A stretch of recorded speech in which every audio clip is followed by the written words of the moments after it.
Welcome back to Velshi and Rule. NBC's team on the ground in Syria has been able to verify reports of ongoing fighting within the safe zone along the Turkish and Syrian border. The fighting is concentrated in an area that remains a stronghold of the Syrian Democratic Forces. This, as Vice President Mike Pence just spoke last hour about Turkey's military operation in Syria, addressing reports that Kurdish fighters had withdrawn from the so-called safe zone.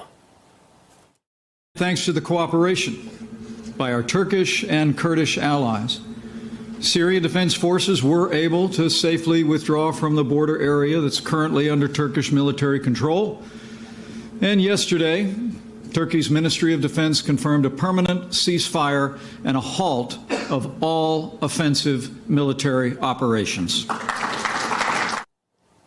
All right, joining me now is Brett McGurk, an MSNBC senior foreign affairs analyst and the former special presidential envoy for the Global Coalition to Defeat ISIS. Brett, yesterday I was speaking to Senator Chris Coons, who was talking about a briefing that you gave Congress on the situation in Syria.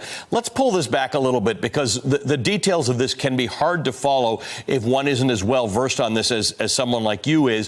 What's the situation? How do my viewers need to think about the developments over the last 2.5 weeks or so in northern Syria? Thanks, Ali. First, for your viewers, why are we there? It's ISIS. This was the ISIS caliphate. It's about a third of Syria. We clawed back all that territory.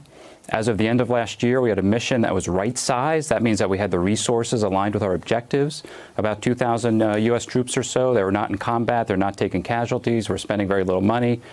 President Trump very arbitrarily at the end of last year said, get out of Syria. The force was then cut by about half. And then 3 weeks ago, he again cut the additional force, and we basically receded all of that territory. The territory is now in control, most of it, of the Assad regime and the Russians, and a little strip on the border is controlled by Turkey and very extremist opposition groups that Turkey works with.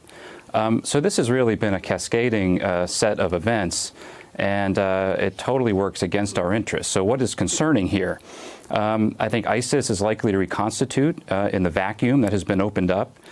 President Trump clearly is scrambling, the administration's scrambling to try to salvage something. When he talks about keeping U.S. forces to protect the oil, that's really not a plan. That's illegal. It's unclear how we would be able to do that and resource it. So there's a big scramble going on here.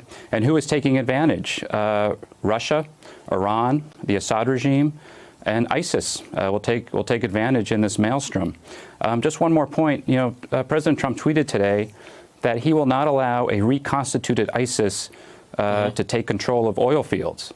The objective should be to ensure that ISIS cannot reconstitute, not that they cannot take control of oil once they do. So I think we're in some trouble. Brett, let me ask you about Secretary of State Mike Pompeo. He sat down for an interview with a Kansas newspaper, the Wichita Eagle, and he was asked if Russia was able to fill a power vacuum in Syria that was left by the withdrawal of U.S. troops. Here's what he said, and I'm quoting, "I'm actually very familiar with this issue from my time in Congress. I remember who invited the Russians into Syria. It was President Barack Obama. I mean, he didn't just let them come in. He invited them in. He had them come in and pretend to be chemical weapons inspectors. He actively worked with the Russian leadership, said, no, come on into Syria." What's your take on that? At some point, the Trump administration has been in power for 3 years, and at some point, it's not all Obama's fault. And honestly, when I worked in the Obama administration, it used to drive me crazy when, many years into it, everything was blamed on the previous administration. You can go all the way back to World War I and the Sykes-Picot Agreement here. Trump has been in office for 3 years. The counter-ISIS campaign was a huge success. It was designed under President Obama. It was carried forward under President Trump. It was bipartisan. It had broad international legitimacy, and it succeeded. After a phone call with President Trump and President Erdogan on October 6th, the entire thing unraveled, and we handed our bases to the Russians. So this is a real disaster that was instigated by President Trump himself. And so it's just very clear. And the world sees this.